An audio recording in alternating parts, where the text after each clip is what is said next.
నారాయణపేట జిల్లా మక్తల్ పట్టణంలో ఓ వృద్ధుడి బ్యాంకులో నుంచి డబ్బులు చోరీ చేశారు.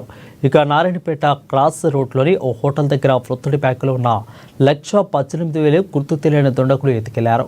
బాధితుడు మకనూరు మండలం మందిపల్లి గ్రామానికి చెందిన కురువ నాగప్ప వడ్లు అమ్మి వచ్చిన డబ్బులను యూనియన్ బ్యాంకు నుండి డ్రా చేసి క్రాస్ రోడ్లోని హోటల్లో భోజనం చేసుకోరకు వెళ్లారు.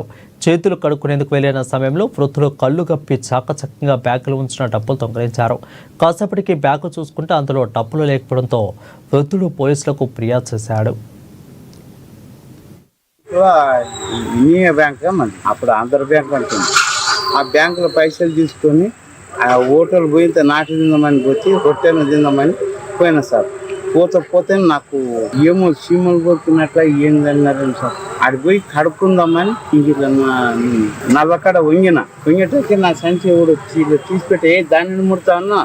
అది వరకే ఎత్తేసింది. ఏముండే సంచిలో దుడ్లు 1,00,000 రూపాయలు ఉంది. 1,00,000 రూపాయలు ఎక్కడివి? 1,00,000 రూపాయలు వడ్లేదు సార్. ఎన్ని గంటలకు? 2:02 అవుతుంది. 2:02. ఇండియా బ్యాంక్ అప్పుడు ఆంధ్ర బ్యాంక్ అంటుంది. ఆ బ్యాంకులో పైసలు తీసుకొని ఆ హోటల్ పోయితే నాటు తిందామని వచ్చి రొట్టెను తిందామని పోయినా సార్. పోతే నాకు ఏమో చీమలు కొడుకున్నట్ల ఏందన్నారని సార్. ఆడి పోయి కడుక్కుందామని ఇంక నల్లకాడ వంగేటకి నా సంచి కూడా తీసిపెట్టే దానిని